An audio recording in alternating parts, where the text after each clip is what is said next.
айтады ғой, ақша тапқың келсе біреуге пайдалы бол. Қайсарлық бұл бір туа бітетін қасиет па, или бұны бір қолдан жасауға бола ма адамдарға? Вот в чем дело. Бұның ата-анасы мықты тәрбие беріпті ғой. Сол үшін сондай екен ғой. Жарып, қазір шулатып жатсыз да? Мгм. Сондай кезде бір сәл де болсын бір күмән болмай ма? Солар мені осы сат компаниясын, қазақтың компаниясына ашуыма ықпал етті да. Ардаша энергияны қайдан алады? Сат компаниясын әлемдік деңгейге шығару. Не көмектеседі сізге осылай бір қарапайым болып жүруге? Мен де сондай болғам, мен хуже болғам сенен деймін да.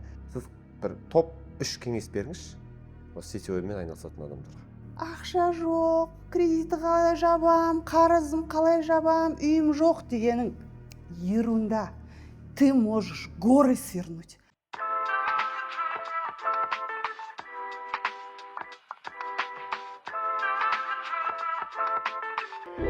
Ассалаумағалейкум, құрметті себеп салдар подкастымның көрермендері, сіздерге жаңа шығарылым, жаңа қонақ, уақыттың жоқтығына қарамастан, бұл кісінің бостығына қарамастан бүгін кештетіп осы подкастты сіздерге түсіріп отырмыз. Осыдан тура 1 жыл бұрын Ардаша ханым бізде қонақта болған еді. Қалайсыз? Күшті. Қош келдіңіз. Қош көрдік. 1 жыл болды. 1 жыл. Былтыр шықтыңыз. Иә. Сат компаниясы. 1 жылда қандай жетістікке жетті? Армандарыңыз орындалды ма? Мақсаттарыңызға жеттіңіз бе? Негізі былай бизнес жағынан қарайтын болсақ, товар оборот, статистика, анализ жағынан қарайтын болсақ, мощно да. Бірақ мен өзім ешқашан қанағаттанбайтын адамды всегда бұдан да күшті жасауға болады, бұдан да күшті жасауға болады деймін да. Ал негізі былай сетевик ретінде, бір компанияның, жаңадан ашылған компанияның құрылтайшысы ретінде елдер қызығарлықтай нәтижені көрсеттік 1 жылда. Былтыр, қателеспесем, сіз жоспарыңыз 1 жылда 40 мың адам дедіңіз. Қалай болды? Жете алдық па, жете алмай қалдық? Асырып тастадық. 70 мың адам партнер тіркелген қазір 1 жылдың ішінде. Керемет. Мақсатты орындап тастадым дейсіз ғой? Орындап тастадық. Қандай сезім? Енді бір іште бір қорқыныш болды ма? Қобалжу деген сияқты. Енді қазір әрине 1 жылдан кейін өтіп кеткеннен кейін айту жеңіл ғой енді. Бірақ осы сәттің ішінде Ардашада қандай бір эмоциялар болды? Бөлісе аласыз ба? Или бір құпия ма? Жоқ, жаңа айттым ғой мен. Мен үнемі өзіме недовольный болып жүремін. Ондай. Бұдан да күшті жасауға мүмкіндік бар. Бұдан да мықты результат көрсетуге мүмкіндік бар деп үнемі өзімді қамшылаумен жүремін. Мүмкін ол дұрыс емес шығар.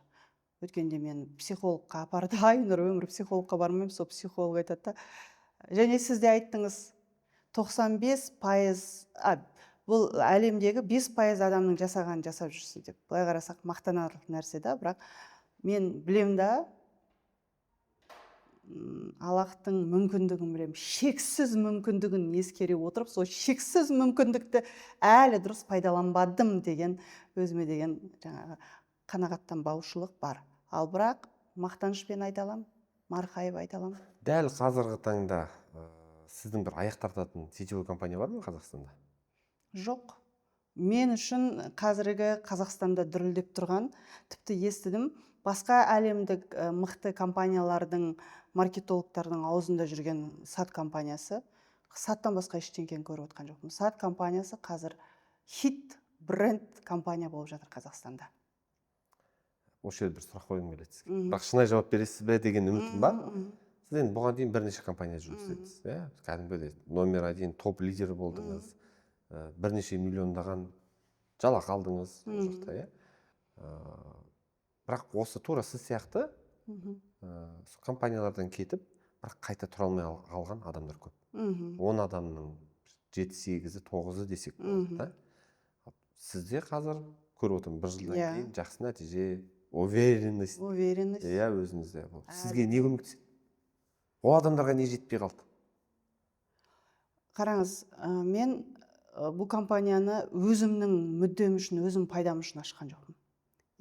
Әрине, өзін ойламай басқаны ойлау деген жындылықтың белгісі дейді ғой Марғұлан Сейсенбай. Әрине, ең бірінші орында кез келген адам өзін ойлайды да, бірақ мен бұл компания арқылы адамдардың табысқа шығуына көмектесем, миллионер болуына көмектесем, денсаулықтардың жақсы болуына, сапаның не екенін, качественный шайдың, качественный витаминнің не екенін, сапалы бет күтімінің, сапалы шампуньнің не екенін көрсетем, қаншама адамға мықты орта алып келем, қанша адамның мықты жаңағы дамуына үлес қосамын деген менде ниет болды да.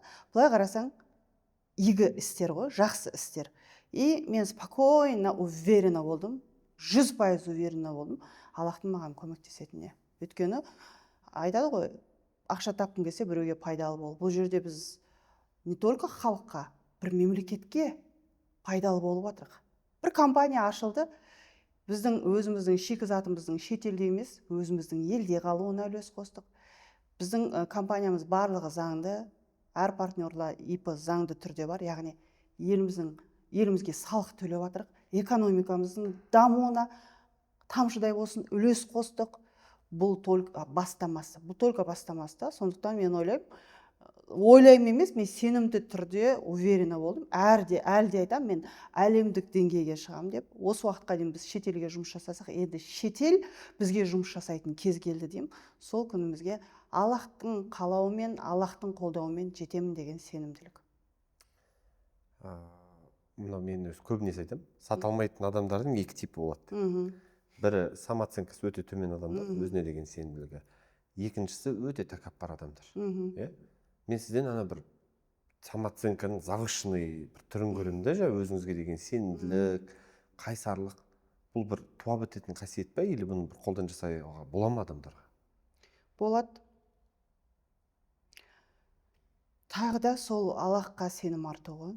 Егер сен Аллахтың мейірімді екенін, жомарт екенін, сенің өскеніңді, сенің жақсы өмір сүргенін қалайтынына сенімді болсаң, не только Аллах бар, не только там болмайды, ананы істеуге болмайды. Бізде адамдар сондай да, исламнан тек қана болмайтын нәрсе. Именно ислам болса, анау болмайды, мынау болмайды. Аллахтың саған көмектесетін, Аллахты сенің сүйетініне деген сенде сенімділік болса, сен сол мендегі біреулер бұны тәкаппарлық, біреулер бұны мақтаншақтық деп ойлауы мүмкін да. Мен егер жаман іс жасап жатсам, менде күмән болуы мүмкін да, болады ма, болмайды ма деп. Яғни Аллах қолдайды деп ойлаймын. Аллах тағала осы мен жақсы нәрсе жасап жатқан кезде әрине қолдайды. Және менің оған сеніп отырғанымды, оған ғана тәуекел етіп отырғанымды біледі да. Ешкімге сенбеймін. Тек қана Аллахқа сенім, Аллах мені көмектеседі, осы жерден алып шығады деген сенім болғаннан кейін Аллах айтады жар, мынау пенде менен көп нәрсе сұрап тұр, көп үміт күтіп тұр, көмектесейінші деп мен қасымда жүр деп ойлаймын. Сол менің сенімділігім. Күшті. Бірақ кішкентай бұл нәрсені мен өзіне деген сенімділігі жоқ адамдарға айтқым келеді да, бұл нәрсені. Ал былай тәрбиеме келетін болсам, кішкентай кезімде ата-анамнан болды. Мысалы қазір біреуім мен содан бастайтын болсам, егерші менің ата-анам, менің қызым күшті болады, менің қызым мынандай болады, менің ата-анам кеше мамам айтады, мә дейді да, 2-ші класс оқитын қызды сахнаға бір бала деген әнді айтқызып шығарған дейді. Соны мамам айтады да, мен или өзім жас ақымақ болдым ба, или саған қатты сендім ба, сондай ауыр ән ғой дейді. Атамекен айшы кең далам талдан тай. Соны 2-ші сыныптың оқушысына үйретіп сахнаға шығарған ғой мамам. Сонда айтады да, или саған қатты сендім ғой. Сонда мамам кішкентай кезінен мені сондай нәрсеге мықты, төмен емес, орташа емес, патологын беріп жүрген ғой. Патологына үйретіп жүргенде, содан кейін менің сұрауым да көп болды да, аппетитім да күшті болды. Аллахтан күшті нәрсені сұрай бердім, Алла тағала маған берді. И ата-анамның тәрбиесі қосылды. Егер сіздің, менің ата-анам ондай емес, оқырмандар қазір айтуы мүмкін, вот в чем дело, бұның ата-анасы мықты тәрбие беріпті ғой, сол үшін сондай екен ғой. Менің ата-анам олай айтқан жоқ, менің ата-анам елдің арты болма, сөз түйеді, алды болма, көз түйеді, ортасында жүр деп айтқан. Значит, Ардаханымдай болу үшін сондай ата-ана керек екен деп ойлауы мүмкін, бірақ тағы айтам, 2-ші вариант бар, Аллахқа сенім арту. Вот. Күшті. Бірақ ата-ананың рөлін жоқ қылмаймыз, ата-анаңыздың да рөлі бар. Әрине, фундаментті сол кісілер құйып берді ғой. Кішкентай кезден. Мамам, папам өте қатты.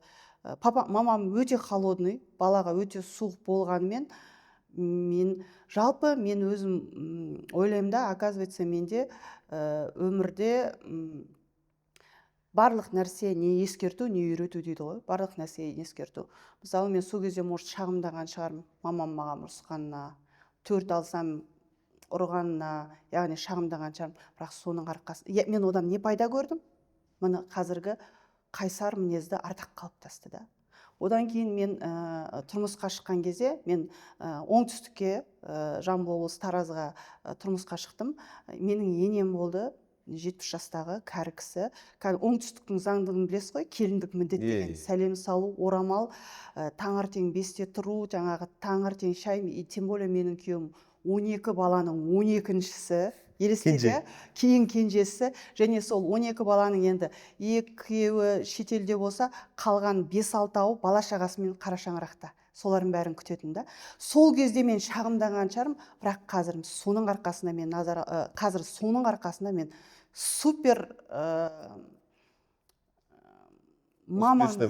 Супер мамамын. Яғни бизнеста супер мамамын. Өйткені мен мақтанып айтамын, менің біраз оқырмандарым біледі, мен тамақ жағынан да күшті жасаймын, кез келген тамақты мощно жасаймын.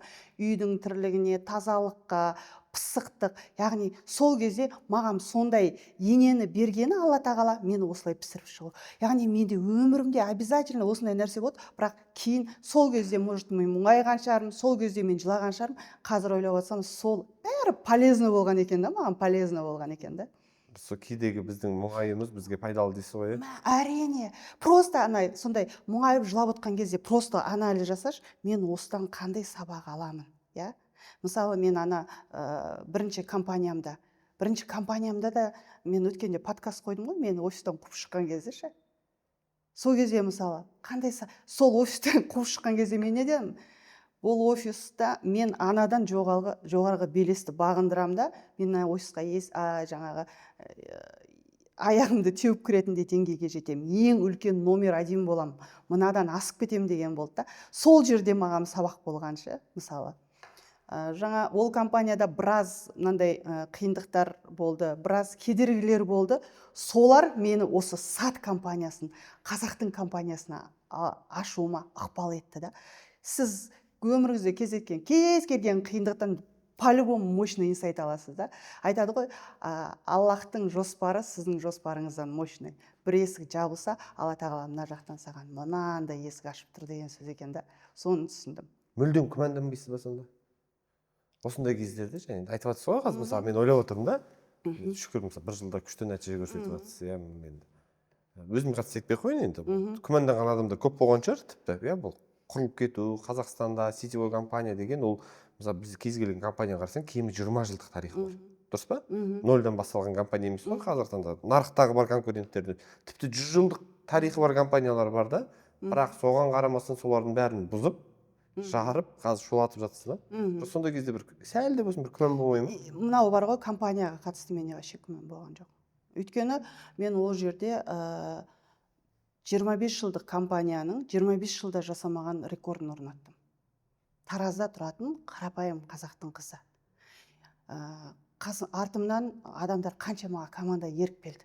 И тем более қазір мысалы сетевой бизнесқа адамның көзқарасы дұрыс та. Ол 2016 жылы адамдар сетевой десе төбешаштар тік тұратын пирамида.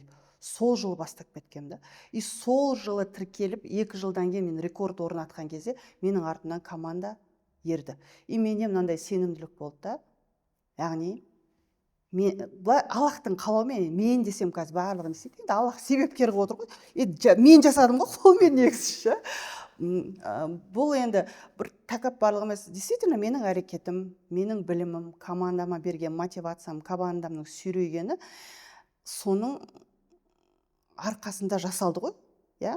И мен ойладым да, мына компанияда мен оны жасай алсам, неге менің өзім компаниямда, қазақтың компаниясында, өзіміздің елімізде осыны жасамасқа деген менде ойда болды да. Яғни Марғұлан Сейсенбайдың керемет нәрсесі бар да.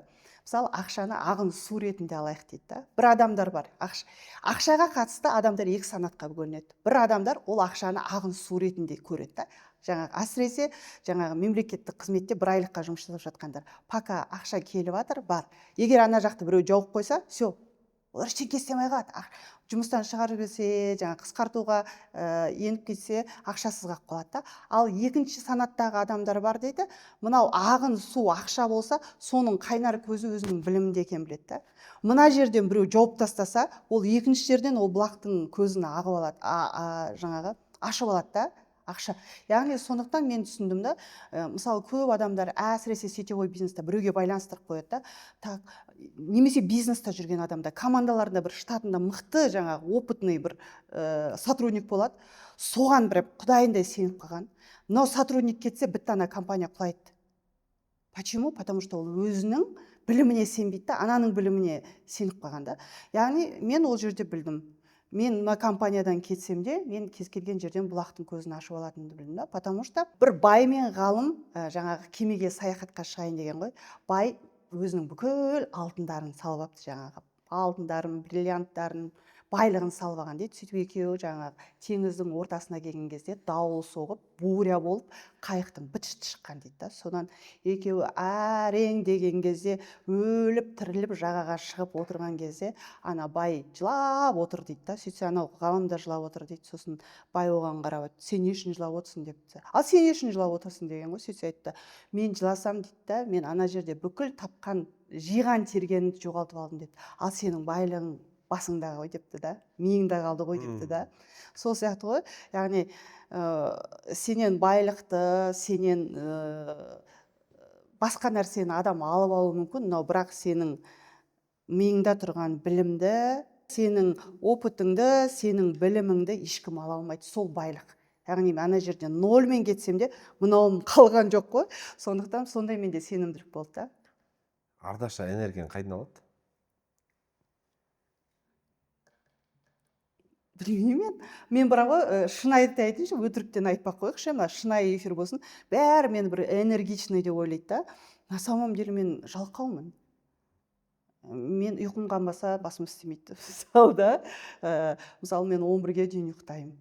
Таңертең елдер ойламасын, мені бір 5-те тұрып правильный образ жизни жүреді деп ше. Мен ұйқы баспын. Но мен тұрсам, все, отырмаймын уже. Тұрсам жатпаймын десеңші. Тұрсам уже жатпаймын да. Бір ұйқымды қандырып алам да, жұмыс жасай берем, және адам жұмыс жасаған сайын, әрекет еткен сайын оның энергиясы күшейеді екен. Мен соны түсіндім да, былай просто өздеріңіз анализ жасап көріңіздерші. Бір бүгін демалыс жатайыншы деп диванға жатсаң, сол күн жата бересің да, тұрғың келмей қалады. Ал сен бір тұрып қимыл қозғалыс жасасаң, ары қарай, соны Марғұлан Сейсенбай айтады ғой, энергия деген қан сияқты дейді да. Сен жатсаң үйіліп қалады, жүрген сайын циркуляция болады дейді да. Сол үшін движение деп ойлаймын. Энергияны қозғалыстан аласыз ғой. Иә, қозғалыстан. Біріншіден қозғалыстан алам, одан кейін кез келген адамның, енді банальный сөз, елдердің барлығын айтып отырған, просто сенің төсектен тұрғызатын мақсатың болу керек та. Көп адамда действительно төсектен тұрғызатын мақсат. Не просто мақсат. Не сізді дәл қазіргі таңда төсектен тұрғызады? Мына сат компаниясын әлемдік деңгейге шығару. Сіздің қазіргі таңда мақсатыңыз? Қазіргі менің таңда мақсатым. Бұл жер, мұның астарында өте көп нәрсе жатыр. Қазақтың, біз компания ашқан кезде не деді? Соны айтып жатқан қазақтар да. Қазақтар бүйтіп айтты ғой. Қазақтың компаниясы ма? Алысқа бармайды. Бұлар 3 айда жабылады, бұлар 6 айда жабылады деді да. Ал мен қазақтың қолынан келетін, қазақтың мықтылығын. Пожалуйста, қазір нарыққа қарашы. Дегізіп, ана кешке дейін TikTok көріп, анау ажырасып кетті, мынау бүйтіп кетті дегеннен гөрі сен кішкене біздің қазақтың не, қандай белестерді бағындырып жатқанына назар аударшы. Олимпиадада кім алды? Қазақстан. Ғалым жағынан Қазақстан, шахмат жағынан Қазақстан, спорт жағынан Қазақстан, әншілік жағынан Димаш бүкіл әлемді мойындап жатыр. Қазақ өзін танаса әлемді бағындырады дейді ғой. На самом деле мен кез келген ұлттың көзіне тік қарап айтамын да, біздікіндей қайсарлық, біздікіндей мықтылық еш елде жоқ. Еш елде жоқ. Мысалы мен өзге елде жұмыс жасадым, 25 жылдық компанияда жұмыс жасадым да. Ең үлкен белесті бағындырған сол 24 өзге ұлттың адам болды, 5-ші мен қазақ болдым. Сол кезде олар шок болды да. Қалай деген сияқты. Потому что мен қазақпын. Қазақтың қызымын. Біздің қанымызда мықтылық қой. Біздің рухымыз мықтылық. Соны ашу керек та. Сол потенциалды аша алмай қаншама адам тұншықтырып жүр, сол жеріне қарным ашады менің. Қазақ десе бір делебеңіз қосып кетеді. Айнұрға бүйтіп айтыпты ғой, подруга, қасындағы блогерлар, жұлдыздар айтыпты ғой. Осы сіздің сіңіліңіз Ардақшы, сол Оралман ба депті ғой. Сөйтсе, жоқ, не үшін десе, қашан көрсең қолын жүрегіне қойып мен қазақпын деп айқайлап жүреді ғой депті да. Сонда деймін да, қазақтарда андай ассоциацияда қазақты сүю үшін тек қана оралман болу керек деген нәрсе сияқты да. Енді ол кісілер анау аңсап келеді ғой. Аңсап келген, иә, махаббаты бар да әлі де ше бір қазақ. сізге не жоқ десеңізші. Сіз енді сол Өйткені мен өзге компанияда жұмыс жасағанмын ғой. Өзге елдің бармағы батқан ба? Менде сұрақ, сетевой компания деген нәрсе енді жалпы біздің нарықты жаңа айтып отырсыз ғой, тіпті кезінде бұл сетевой бәрі пирамида сияқты шаштар тік тұрды. Қашатын еді. Сетевой десе, ой, ол алаяқ, ол андай, ол мындай деген сияқты. Дәл қазіргі таңда сетевой компанияның халі ахуалы қандай? Қай компанияны айтты? Жалпы сетевой деген нәрсені саланың айтып жатырмын да. Жалпы халық түсініп келе жатыр. Аллаға мыңда бір шүкір. Халық түсініп келе жатыр.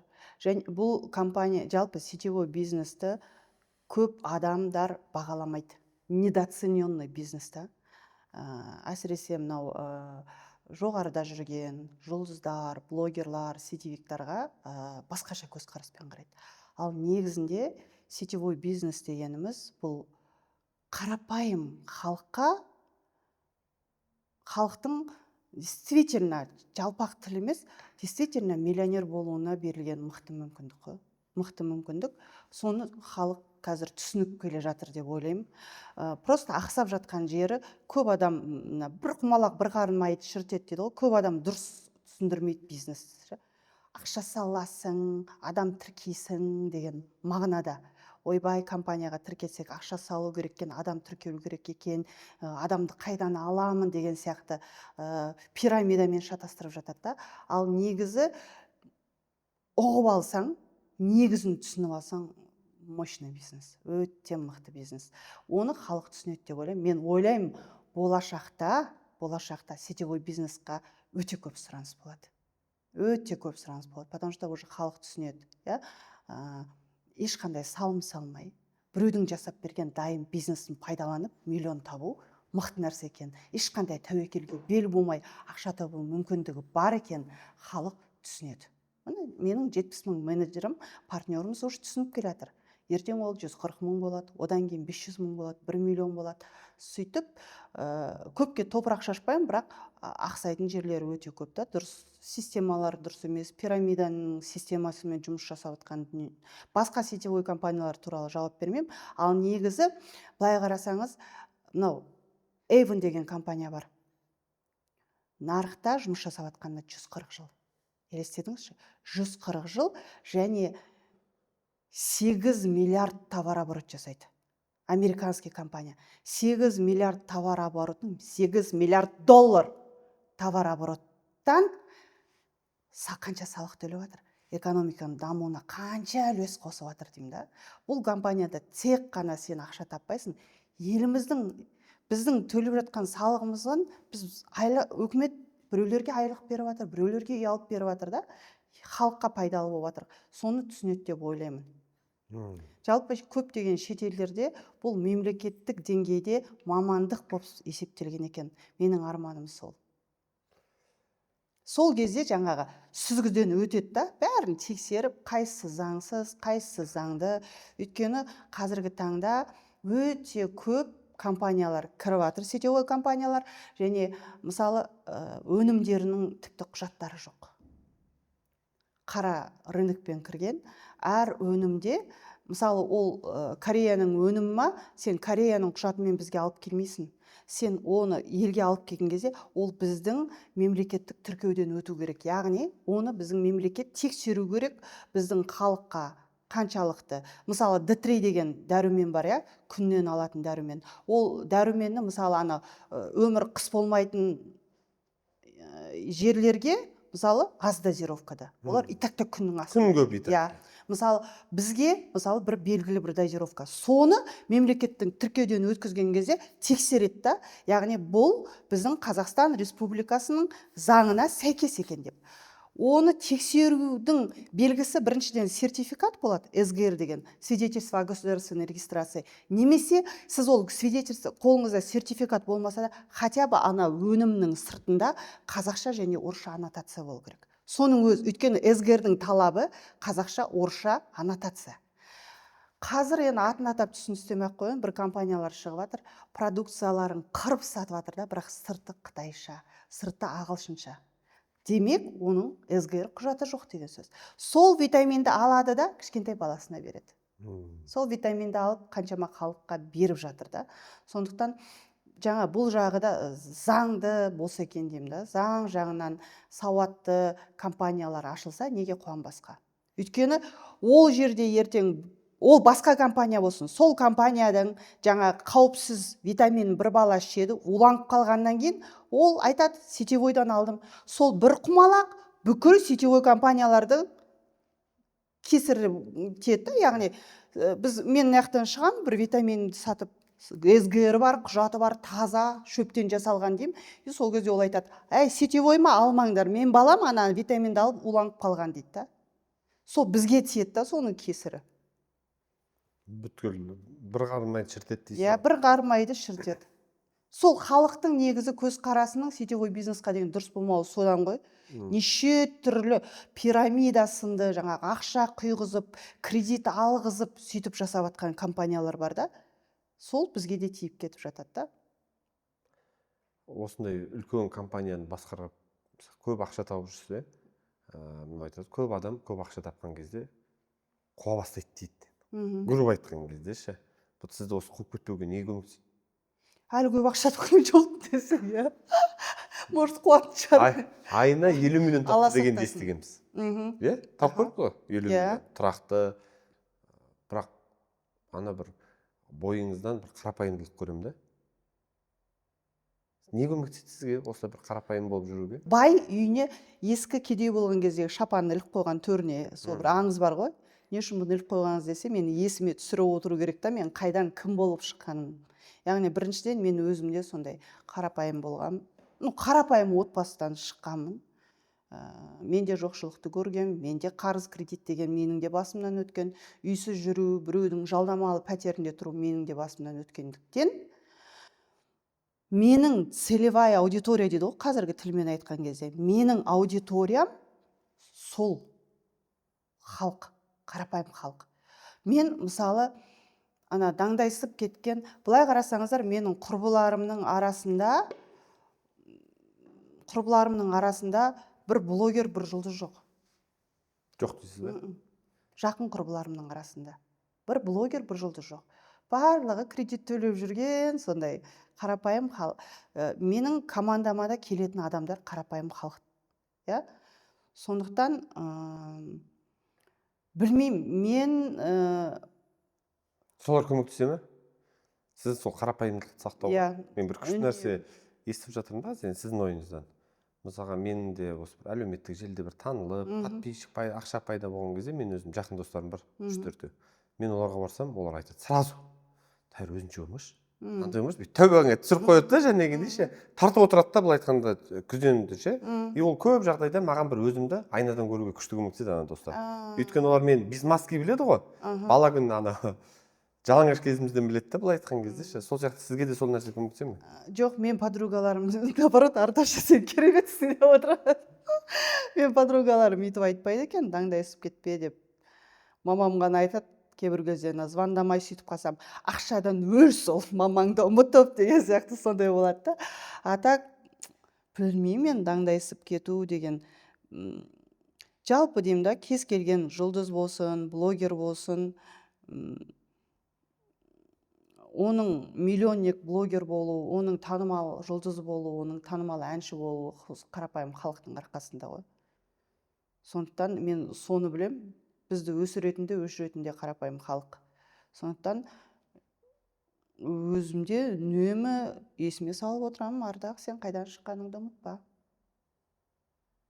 И адамдарға да айтып отырмын да. Яғни ылғи да мен өзімнің, мысалы мен әр сабағымда, әр кездесуімде менің өзімнің тупостарымды айтамын, смелаша. Қандай тупой болып келген, мысалы көп адамдар, ойбай, мен бүйтіп сөйлей алмаймын, мен бүйтіп шыға алмаймын дейді. Мен де сондай болғам, мен хуже болғам сенен деймін да. Сондықтан мен де сендей болғам, сіз де мендей бола аласыз, тіпті менен асып түсе аласыз деп айта аламын да. Білмеймін, қарапайым, слишком қарапайым емес сияқтымын ғой. өмірде қарапайымдылығы сезіледі енді. Мен бүйтіп араласам ғой енді білемін ғой сізді, жалпы бір Ортам қарапайым. анандай мынандай бір менсінбеушілік, мына жерде мындай деген сияқты. Мысалы мына бүгінгі біздің түсіріп жатқан подкаст студиямыздың өзінде келе жатқанда свет жоқ та. Дұрыс па? Келе жатырмыз. Енді бір салынып жатқан бір нелер бар да, бірақ келе салып бүйтіп бір қабақ түйгенімізді мысалы байқамадым. Ол бір адамдардың бір қасиеті ғой мысалға. Ойбай, ондай бар менде. А? Давайте честно скажу. Жоқ, қарапайымдылық адамдарға байланысты, адамдарға байланысты. Мысалы, көп адамдар мені тәкаппар деп ойлауы мүмкін, потому что мен өзімнен не күтем, адамдардан соны күтем. Мен ассистенттерімді екі аяқтарын бір есікке тығам негізі. Бірақ олар уже біледі да. Мысалы, үйде үй көмекшісім бар. Менде үй көмекшісімен бүйтіп әңгімелесіп, сырласып отыру деген жоқ. Ол өзінің жұмысын біледі. Мынау мобилограф өзінің жұмысын біледі. Яғни соны көрген кезде біреулер айтуы мүмкін да, Ардақ, ой, өзінше анамен сөйлеспейтін, анандай. Потому что әр адам өзінің жұмысын білу керек деймін да. Мен ол, мысалы мен өткенде үй көмекшісін іздеп жатырмын десем, дайрегімде мынандай хат қой, маған көмекші керек десем, дайрегімде мынандай хат бетеді. Сіз тамақ істей аласыз ба, үй жинай аласыз ба? Әйеліміз ғой, жасаймыз ғой. Маған ең басты сіздің қасыңызда жүріп мотивация алу дейді да. Әй жаным дедім, сен маған, мен сен үйде тамақ істеп отқанда қасыңда мотивация айтып отырады деп ойласаң қателесесің. Мен сенімен даже сөйлеспеймін де. Мынаны істейсің деймін, соны жасайсың деп айтамын. Және жаңағы сіздің айтқаныңызға, мен білмей қалдым, по-моему, светтің жоқ екенін ше. Мен ондайға өте қатты қараймын. Өте қатты қараймын. Ол жағынан бізде Айнұр, мен комфортты жақсы көремін. Ол жағынан бізде Айнұр өте қарапайым. Мысалы біз Айнұр мен туған әпкем ғой, біз бір ауылда біреудің туысқандарымыздың үйіне барған кезде Айнұр бір көпе бере сал, бір жастық бере сал дейді, жата салады. Мен простыня қайда, жастықтың иісі бар ма, короче, астыма мынандай қылып көрпе төсеп, сөйтіп жатам. Мен ондайға өте қатты қараймын. Мен байқамаппын, маған келіп бір дандай сынғаныңызды мысалы мен көрмеппін еш уақытта. Достар, сіздер мына подкастты көріп жатқанда мен сіздерге бір керемет жаңалығымен бөлісе кетейін. 29 наурыз Алла бұйыртса Астана қаласында менің сату етеміз тренинг. Және бұл тренингте біз не айтамыз? Бұл жақта нақты сатудың 5 өзімнің құпия методикаммен сіздермен бөлісетін боламын. Бұл жақта мен фишкалармен бөлісем, қалай біз кәсіпкерлер сатылуын арттыру керек, дәл қазіргі таңда қандай фишкалар жүреді. Және осы менің YouTube каналымның көрермендеріне арнайы сыйлығым бар. Алғашқы 10 адамға менің сату ұят емес кітабым, құны 5000 теңге тұратын тегін, және осы тренингке арнайы жасаған мынандай дәптерлерді ала алатын боласыздар. Бұл жақта енді өте көп инструменттер берілген. Бұл жақта энергия дәптері бар, идеалды күн методикам бар, енді көп. Және бұл жақта біздің 5 методикаға қатысты жасалған дәптер. Бұны да тегін ала аласыздар. Олай болса, мына жаққа номер шығарам, осы номерға хабарласып, YouTube-тан себеп салдардан келдім деп жазсаңыздар, сіздерге айтылған мына бонустың барлығы береді. Тренингтің бағасы қатты қымбат емес. Егер сіз кәсіпкер болсаңыз, астаналық болсаңыз, немесе сол Астана маңындағы кәсіпкер болсаңыз, онда сату ұят емес тренингті сізді күтетін боламыз. Әлеуметтік желіде үнемі анаңызды көп сұрап жүресіз. Анаңызды қатты бір жақсы көретініңіз көрініп тұрады. Менен Айнұр Тұрсынбаеваның әлеуметтік желісін қараймын, ол кісіні біз көре бермейміз қатты ше. Сізде бір сондай бір өзіңізге деген бір привязанность, жақындық сезіледі. Анасын жақсы көрмейтін адам жоқ қой. Айнұр да жақсы көреді, мен бауырым да жақсы көреді. Бірақ андай мягкий адамдар болады да. Мен Инстаграмда жесткий, қатал болып көрінгенмен жүрегім жұмсақ десең. Нет, мені жақындарым біледі, менің туыстарым біледі, менің құрбыларым біледі. Мен өте бауырмашылмын туған туыстарға. Мен өте балажанмын. Мен вообще балаларыма ұрыспаймын. Вообще ұрыспаймын. Не то, что ұрысу, қабағымды түймеймін да, өте балажанмын. Және дәл сондай мама мен папаға. Мысалы, Айнұрларды жақсы көреді. Айнұр бізде Инстаграмда мягкий болып көрінгенімен балаларына өте суық. Ол суық, андай өзінің несін, махаббатын жақсы көреді, жаны ашыр да. Оны мен білем, бірақ андай эмоциясын көрсете алмайтын адамдар болады ғой, эмоциясын көрсете алмайды. А мен папа бүйтеміз ба, мама шай ішесіз ба, мама сөйтесіз ба, яғни мен өте жақынмын. Сосын мен көрдім, что менің інімнің де жақсы көреді, бірақ эмоциясын білдіре алмайды. Ер азаматтар әсіресе сондайсыздар сіздер да. Батыр Айнұр да сондай. Сонан кейін мен сол рөлді алып алған сияқтымын да, рөлді алып алған сияқтымын. Және өте менің жанды жерім ата-анам мен менің балаларым болғандықтан мен командаға да айтамын: вперед! Ештеңеге қарамай әрекет етеміз, ешкімді тыңдамаймыз. Сіздің жұмыстан ауытқып кететін екі-ақ себебіңіз бар: ата-анаңыз және балаларыңыз.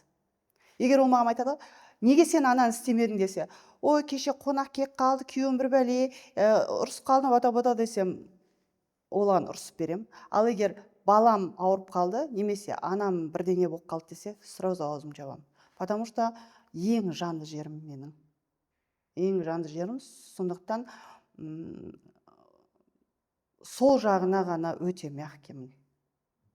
Яғни әлеуметтік желілерді көрдім. Анаңыз ауырып қалғанда біраз қасында жүрдіңіз, больница аралап жүрдіңіз, бір қатты бір неткен сияқтысыз. Қалай, бұл бір кәсібіңізге әсер етпеді ме? Міне Аллаға мыңда бір шүкір, менің өмірімде андай үлкен бір қиындық сынақ болмаған. Жақыннан айырылу, мен апамның ғана қайтыс болғаны маған соққы болды. Оның өзі апам 80-нен асып 90-ға таяғанда жақын адамнан айырылу деген. Мамам ауырған кезде маған өте қатты шоковый ситуация болды. Шоковый ситуация дегеніміз енді мягко сказано. Мен ешқашан жұмысты ұмытпаймын, ешқашан балаларымды ұмытпаймын. Всегда қайда жүрсем де жұмыс, бала-шаға деген сияқты, ол жерде мен бәрін ұмытып кеттім. Бәрін ұмытып кеттім. Только маманы аман алып қалу. Аллахтан сұрап, үйде дұға тілеп жатқан жоқпын, жүгірдім. Оны оқырмандар біледі. Ана жақ, мына жақ вариант қаншама, мысалы, мүмкін емес біздің Қазақстандағы номер 1 нейрохирург Мыңжылқы Сайлауович деген сол кісі операцияны жасай алады деген кезде, сол кісіге мысалы қараңыздар, номер 1 нейрохирург, әлемге танымал. Бүкіл әлемнің нейрохирургтары осы кісіден білім алған кісі да. Сол Мыңжылқы Сайлауовичқа осы подкаст арқылы тағы бір алғысымды айтқым келеді. Оны мен өзіне де айттым. Керемет жан-жары бар, Лаура деген ханым. Вообще қараңыздаршы, танымалдылықтың тағы бір плюсын айтайын ба? Танымалдылықтың тағы плюсы: Мыңжылқы Сайлауович мамамыздың өмірі қыл үстінде деді. Және ол варианттардың екеуі де ужасный да. Біреусі или инсульт болады, біреу или болмаса кровоизлияние. Екеуі де енді ужасный ғой. Или парализовать, или кровоизлияние мозг болады, өліп кетеді деген сондай қауіп МРТ-дан көрген. Содан кейін осындай Мыңжылқы Сайлауович деген мықты нейрохирург бар. Ол кісі Қазақстанда болады, шетелге кетіп қалады, Өзбекстан, Лондон, ана жақта операция жасап жүретін адам. Сол кісі жасайды деді. Қайдан табам? Ол кісінің қайдан табам? Мысалы да, әркімге шығам. Сосын бір жерде үлкен бір билікте жұмыс жасайтын бір адам соның досы екен деп айтты. Сол кісінің телефонын таптым ғой. Сол кісінің телефонын звондап, сәлеметсіз ба, та-та-та, қазір мен қолым бос емес, кейін хабарласамын деді да, қоя салды. Енді кімге керек? Біреудің анасы, действительно да. Сөйтіп жоқ та. И қара, маманы мен маған Тараздағы врачтар айтты да: Ардақ, әр секунд важный дейді. Не бір күн, не бір аптадан кейін жасау керек. Әр секундта жаңағы ситуация болуы мүмкін. Бұлай ғой, қолым дір. Қайдан табам? Сөйтіп Инстаграмына кірем. Мыңжылқы Сайлауовичтің Инстаграмына кірсем, әйелі мен суреттер екен. Әйелінің парақшасына кіріп қалсам, маған подписан ғой.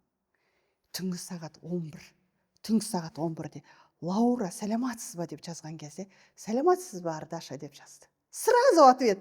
Сізбен сөйлесем деп едім, телефон беріңізші дедім, телефон жазды. Сонда деймін да.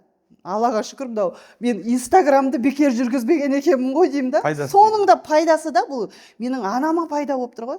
Сөйтем, Лаура ханым жаңағы байланыстырады, алып келіңіздер, та-та-та-та, бәрін апарамыз. Сөйтіп операция жасайды, операция удачно өтеді.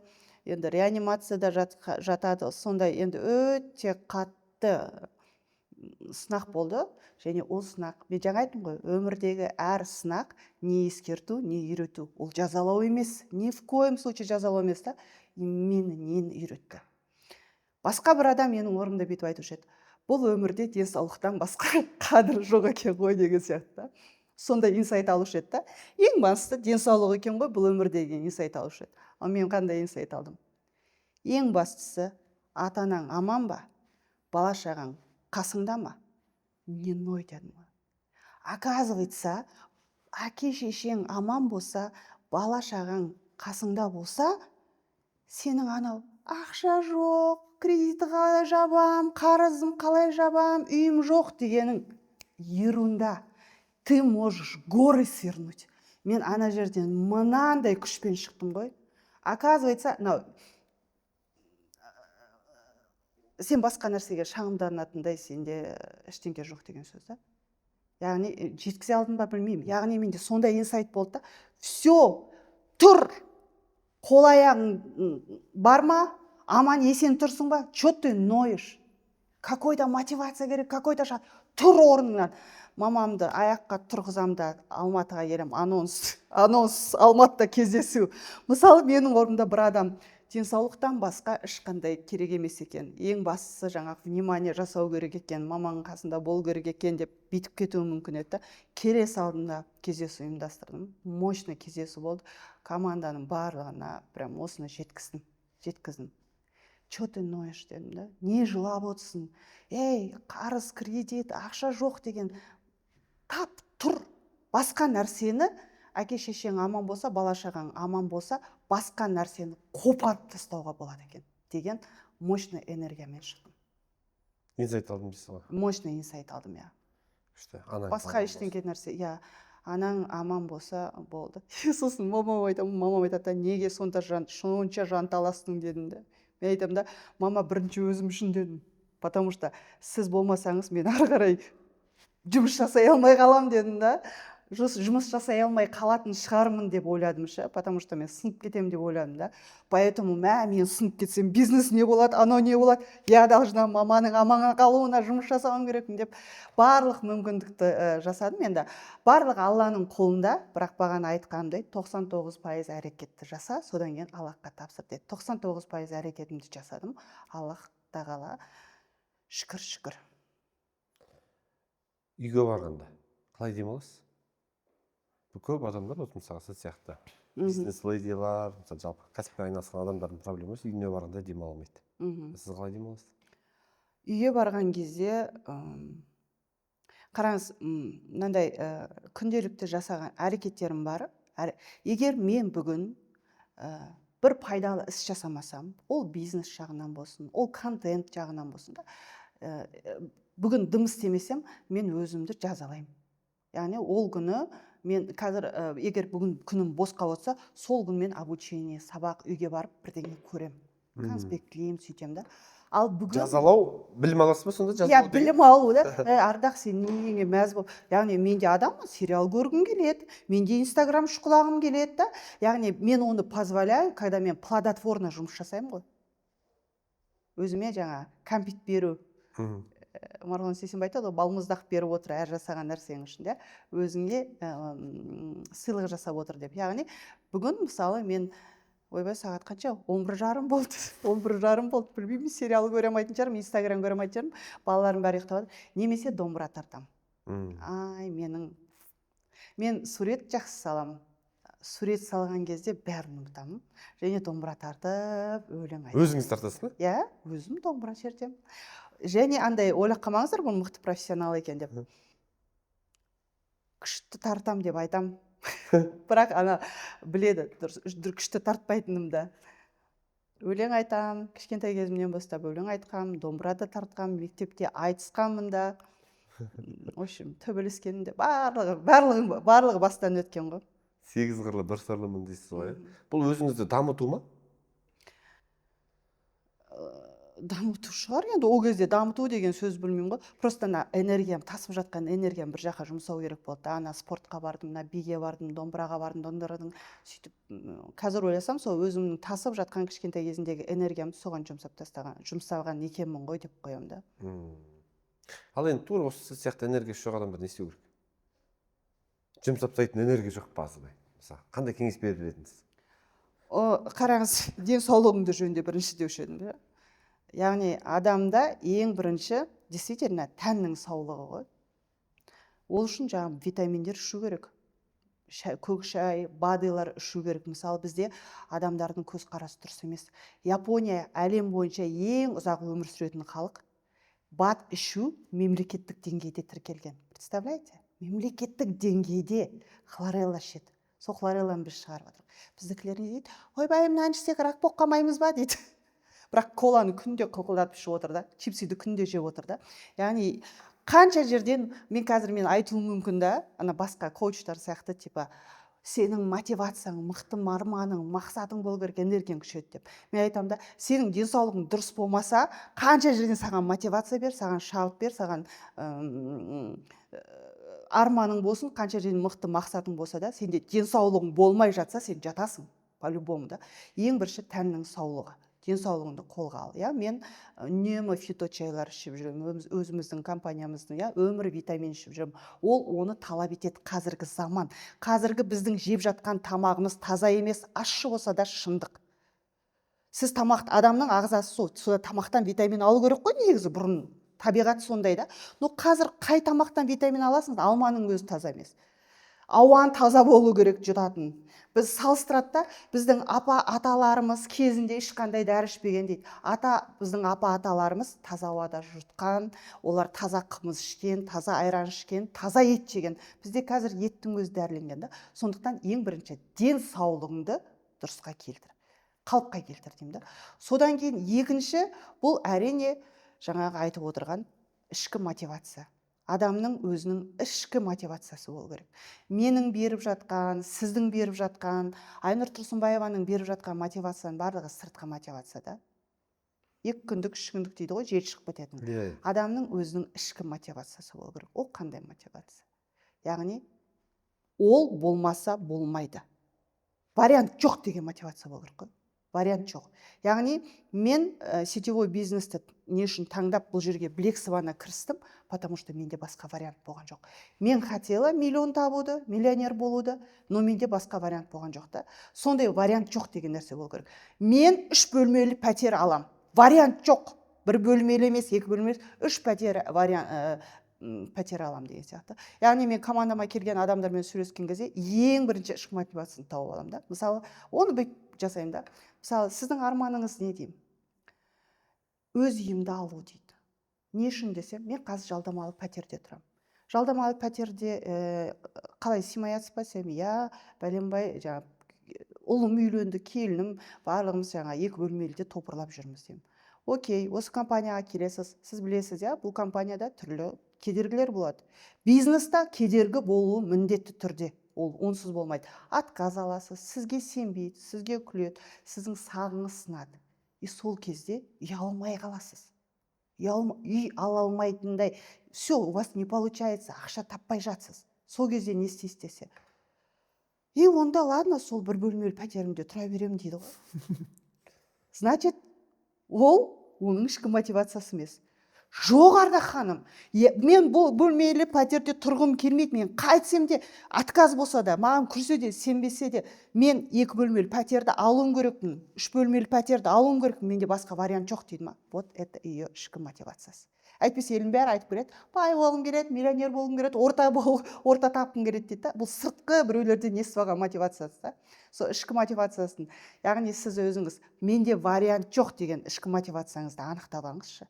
Сол мотивация сізді орныңыздан тұрғызатындай мотивация болу керек қой, жатқызбайтындай. Сізді не тұрғызады, менді тұрғызатын өзім, шашымды бетіп тұрғызам, мен де ұйықтап жатқым келеді. Ардақ деп, сол сияқты өз-өзіңді тұрғыз деймін да. Ішкі мотивацияңды оят дейсіз ғой. Ішкі мотивацияңды оят. Өзіңіздің ішкі мотивацияңызды бөлісе аласыз ба? Дәл қазіргі таңда. Жаңа айттық, бұл шынайы подкаст дедік қой, сондықтан максималды шынайы болуға тырысып бағып жатырмын. Әрине бұл қазақтың қолынан келеді, қазақтың компаниясын ашу деген сияқты менің миссиям бар дедім да. Бірақ обычный да компания ашуға болушы еді ғой. Өзім, ешқандай сетевой емес, бір осы өнімдерді бір отдел продажбен сатуға иә, отдел болады, продаж деген сияқты сондай болғанда не үшін сетевой? Өйткені сетевойдың ең мықты жері сен пассивный доходқа шығасың. Пассивный доход деген сен ұйықтап жатқанда түсе беретін ақша. Иә? Мен өмір бақи пахат еткім келмейді. Өмір бақи пахат еткім келмейді. Яғни сетевойдың бір кереметі, мысалы мен бір 4-5 жыл максимал түрде жұмыс жасаймын. 4-5 жылдың ішінде командамнан 5000 миллионер шығарып қояйыншы, 5000 миллионер. 5000. Иә, 5000 миллионер шығарып қойсам, все, олардың әрқайсысы миллион ба, оларды тоқтата алмайсың. 5000 миллионерді үйретемін, білім берем, соларды шығарып қоям да, жайлауға барам. Вот сондай менің ішкі мотивациям.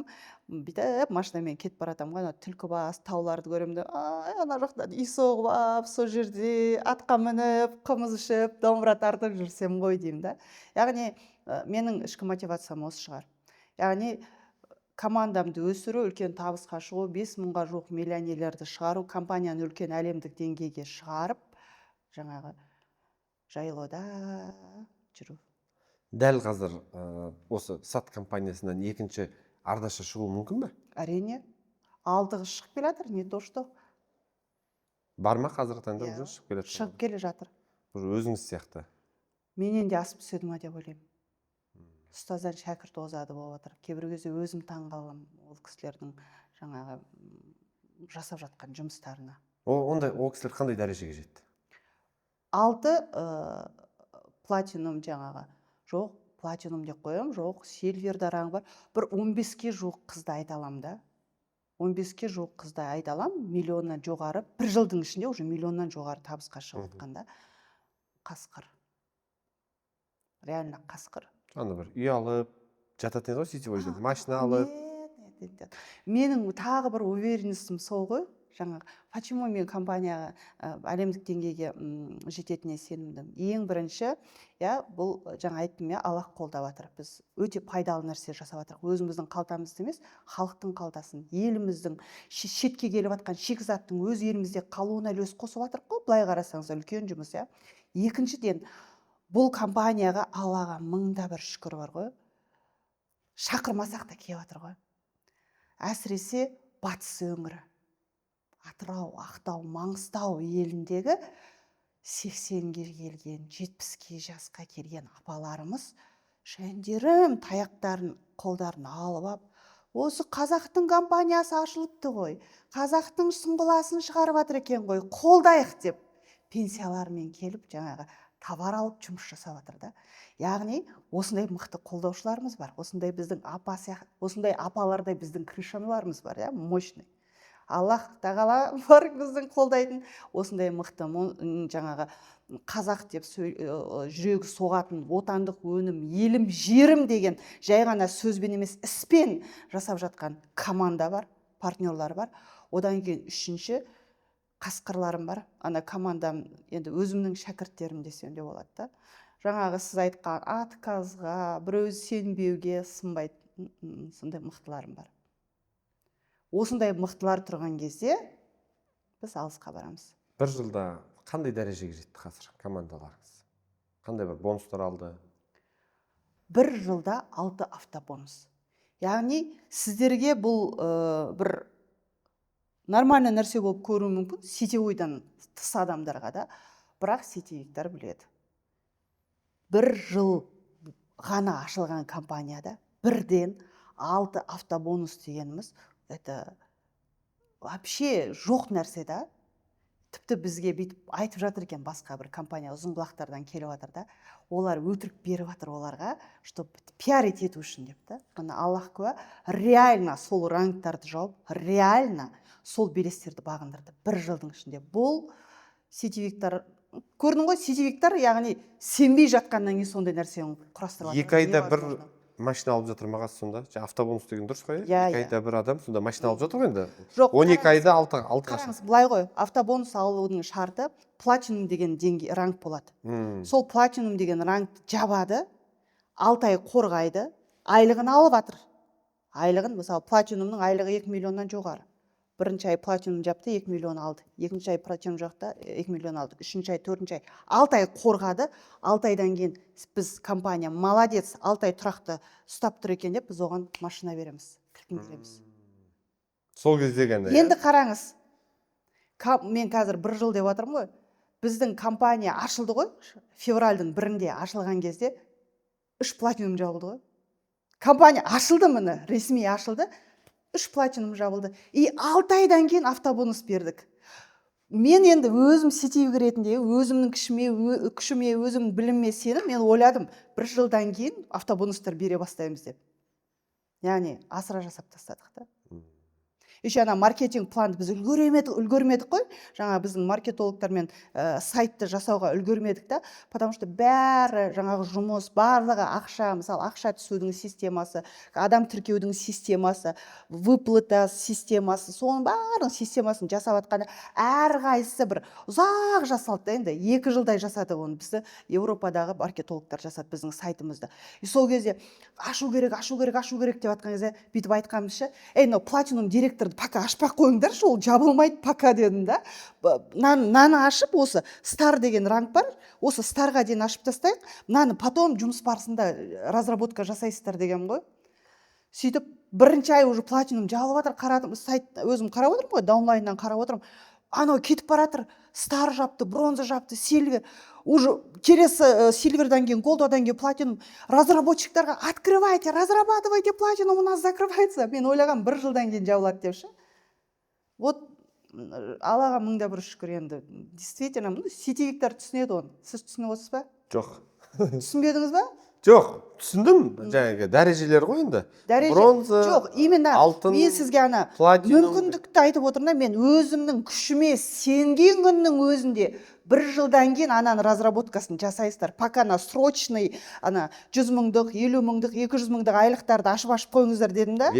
Анау 2 миллион платинумдықты автобонус деген әзірге болмайды деген. 6 айдан кейін, 1 жылдан кейін. Иә, болады деген ғой. 1-ші ай жабылды ғой, 3 қыз жапты 1-ші айда. Срочно ашыңдар деп, ана разработчиктарға за срочность дополнительно ақша төлеп, платинумды қостырдық. Содан ақ біле біліңіз. Керемет. Дәл қазіргі таңда сізбен айналысып жүрген, мен көп сетевик адамдар келеді, мен тренингтарыма да, басқасына да келеді. Байқадым бағана. Естідім сөзіңізді. Мен енді жалпы Қазақстандағы өте көп сетевик компанияларының топ лидерларын оқыттым, өзім жеке. 1000 адамдықта тренингтарға шығып жүрмін. Сіз бір топ 3 кеңес беріңізші, осы сетевикмен айналысатын адамдарға.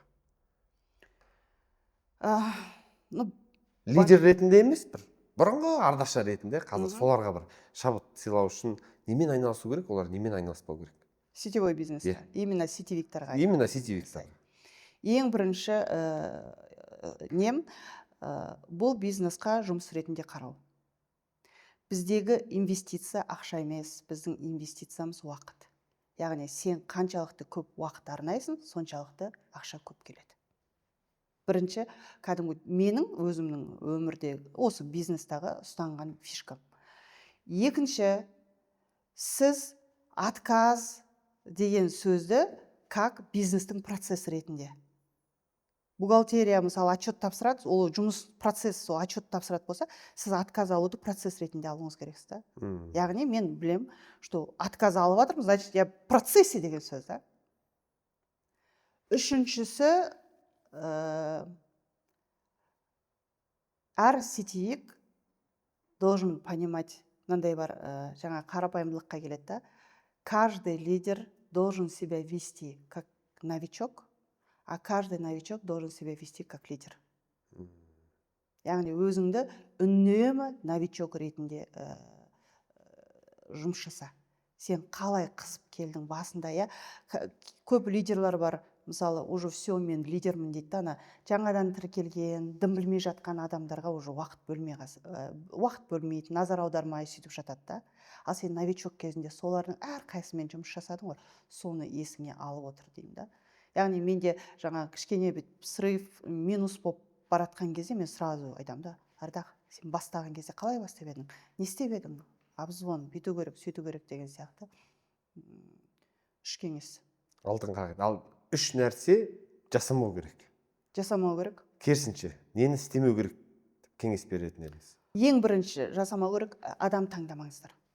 Ешқашан адам таңдамаңыздар. Командаларыңызға, мысалы маған айтады да, Ардақ ханым, сіз қалай определять етесіз дейді да, мынау лидер емес дегенді. Оны тек қана жұмыс барысында анықтайсың, иә. Сен үміт артқан адамның жұмыс жасамауы мүмкін, қолынан келмейді деген адам жасап кетуі мүмкін да. Ешқашан адамды таңдамаңыз, талғамаңыз. Барлық адамға мүмкіндік беріңіз деген келеді, иә. Екіншісі, мынандай тырнақ астынан кіргізетін адамдар болады командада. Командада, клиенттерде болады. Жаңағы айттым ғой, иә, келеді. Мына Сұңғыла Қазақстандікі ма? Иә. Сертификатын көрсетші, мені. Қай жерден қазындар? Мойынқұм. Қазған жерін көрсет. Заводын көрсет дейін ма? Соған заводын барып көрсетсең де, ол ертең сол Сұңғыланы ішкен кезде күнделікті ұстайтын давлениесі ұстап қалса, не дай бог, ол айтады. Сенің Сұңғылаңды ішіп, мен давлением көтерілді дейді. Яғни тырнақ астынан кір іздейтін адам міндетті түрде кірді табады. Біздің сетевиктердің жіберетін қателігі әйтеуір жыбырлағанның барлығын тіркеп алуда. Ол ертең сен чатыңа қосасың ба, бір құмалақ, бір қармайды шіртеді, сенің чатыңды шіртіп тастайды. Бір негатившік адамда. Сондықтан, егер маған бір адам келеді, жаңа айтады, мына Сұңғыла қалам көтеседі, мынандай айтады, сосын оның құрамындағы мынау не, ананы қайдан алдыңдар деп жатқанда, әпкеме сізбен істемей ақ қойыңызшы деймін. Керек емес. Потому что уже байқайсың да, ол тырнақ астынан кір іздей беретін адам по-любому кірді табатын айтамын да. Сондықтан әйтеуір ол маған ақша жасап береді екен деп, ол маған бал жасап береді, ол менің товарымды алады екен деп, бір негативный адамды кіргізіп, ертең мынау жұмыс жасап жатқан командадан айырылып қалу қауіп бар да. Ана чаттың быт-шытын шығарып кетеді. Үшіншісі, айтып едім ғой мен сізге, есіңде болсын, құрметті сетевик, сен миллион тапсаң да, сен миллиард тапсаң да, сен елдер үшін сыған сетевик боласың. Реально сетевиктарды адамдар мойындамайды, иә. По-любому, ана сетевик келе жатыр, ойбай, анамды деген менсінбеушілік болады да, ол всегда сенмен болатын түсінуің керексің да. Сенде сондай иммунитет бол. Сендер ойламаңыздар, Ардаша ханым лидер, бәленбай миллионы бар, мен отказ алмайды деп ойламаңыздар. Мен де отказ аламын. Маған да күледі, маған да сенбейді. Ол всегда сетевиктердің өмірінде болады да. Сондықтан мен сізге қанша жерден сізге күлсе де, қанша жерден сізді сынаса да, мінесе де, құлатқысы келсе де, сіздің қайта тұруыңызға мықты күш жігер тіледім деген тілек болып кетті ма, не болып кетті бұл? Соңы ма? Күшті. Рахмет, Ардаша ханым, бүгін келіп бөлісіп жатсыз жаңалықтарыңызбен. Тайыр мырза, менің сізге керемет жаңалығым бар. 5 сәуір Астана қаласында бұл жолы Жақсылық Үшкемпіров атындағы стадионда компаниямыздың осы 1 жылдық қорытындылау кеші болады. Сол кешке сізді шақырамын. Бұл кештегі біздің мақсатымыз, біздің 1 жылда осы жеткен жетістігімізбен бөлісу, қазақтың қолынан келгенін, 3 айда жабылып қалады деген компанияның 1 жылда қандай нәтижеге жеткенін, және әлі қаншама алар асуларымыз бар екенін көрсеткіміз келеді. Сондықтан міндетті түрде соның қонағы болыңыздар. Ал құрметті оқырмандар, сіздер келіп отандық компанияның жеткен жетістігін тамашалағыңыз келсе, келіңіздер, үлес қосыңыздар. Әсіресе командама жеке тоқталып айтып кеткім келеді. Сайдмұрат Давлатовтың нәрсесі бар да, жалпы іс-шара деген адам, мысалы, машина болса, келе жатса дейді да, сол бак бензинге толтыру ол іс-шара дейді да. Яғни әр жыл сайын сен бензиніңді толтырып ал да, келесі жылға дейін газды бас деген сөз ғой. Сондықтан, құрметті команда, бұл жобадан қалмаңыздар. 70 000 адамымыз келсе, стадионға сыймайын деп тұр ғой. Ол не сізге береді? Мен нем айтам да, бізде әсіресе жаңадан тіркеліп жатқан адамдар айтады да, ой, мысалы, мына Таразда тұратын, Атырау, Ақтауда тұратын партнерларымыз, басқа қалада тұратын партнерларымыз айтуы мүмкін да. Ойбай, жолымыз бар, алатын билетіміз бар, о жерге киетін көйлегіміз бар, шығын деуі мүмкін да. Ал негізі бұл инвестиция. Сетевой бизнесте адам бір шарадан екінші шараға қарай өседі. Событиядан событияға қарай өседі, бұл біріншіден. Екіншіден, бұл сізге табыс алып келетін бизнес. Табыс алып келетін бизнес. Мен айтам ғой, егер сіздің тәл қазір сол 5 сәуір күні Астана қаласында бір құдалық той болатын болса, сіз оған жүгіріп барып билет аласыз, жүгіріп барып көйлек аласыз, еще тойға сыйлайтын ақшаңызды алып жүгіріп барасыз ғой. Жаным деймін да, тойдан адам байитын болса, қазақ бір Форбсқа кіріп кетуші еді баяғыдан. Бұл бизнес, құрметті түсін, соның құндылығын жеткізгім келеді да, бұл шара сізге ақша алып келеді. Қаншама адамдар сол жобадан, мысалы қазір мен сізге просто бүйтіп айтып жатқаным сыртқы мотивация болуы мүмкін да, сол жоба сіздің ішкі мотивацияңызды оятады. Мен өзім жеке сондай жобада кәдімгідей рухтанып бензинімді толтырып аламын да келесі жобаға дейін газды басам да. Сондықтан мен сізге сетевик ретінде өзімнің жүрген жолым ретінде кеңес, бұл жобадан қалмаңыз. Егер осы жерде өсем, осы жерде жетістікке жетем деген сіздің ойыңыз болса, құрметті оқырмандар, отандық компанияны қолдаймын, қазақтың компаниясының өсуіне үлес қосам, қаншама адамның табысқа шығуына үлес қоса отырып, өзімнің өмірімді өзгертемін деген ниетіңіз болса, сізді де осы біздің керемет шарамыздың куәсі болуға шақырамыз. Рахмет. Бұйыртса барып қайтамыз. Тайыр мырза, енді көп нәрсе, уақыт шектеулі болғандықтан көп нәрсе айтылмады. Ардаш ағам, уақытыңызды бөліп келіп, бүгін өзіңіздің опытыңызбен, шынайылығыңызбен бөлісіп жатқаныңызға Алла қаласа үлкен нәтижеде күтеміз. Барлығымыз ел болып қарап отырмыз. САТ компаниясының 3 жылдығында да, 5 жылдығында да, 10 жылдығында, 50 жылдығында да көре берейік. Тек сәттілік тілеймін. Әмин. Рахмет. Алла разы болсын. Сізге де үлкен рахмет айтқым келеді. Осы подкаст арқылы бір адамның өмірінің жақсаруына, табыс табуына, бизнесте, өмірде бір жақсы жаққа өзгеруіне үлес қоссақ, демек миссия орындалды деген сөз. Достар, егер бүгінгі подкасттан бір шабыт алсаңыздар, Ардаш ағамның ойы ұнаған болса, міндетті түрде тіркеліп кетіңіздер, лайк басыңыздар, комментарий жаза кетіңіздер, ұнаса, оймен келіссеңіздер, келіспесеңіздер жаза беріңіздер. Бізде бәрі шынайы. Және Ардаш ағамның айтып жатқан нәрсе, Ардаш ағамның инстаграмына кіріп, сынба деп жазатын болса, сіздерге Ардаш ағамның өзінің сабағы бар екен, пайдалы болады деген. Сынба, баста бәрін қайтадан, санға деп осы өлеңді қойып кету керек аяқ жағында. Рахмет.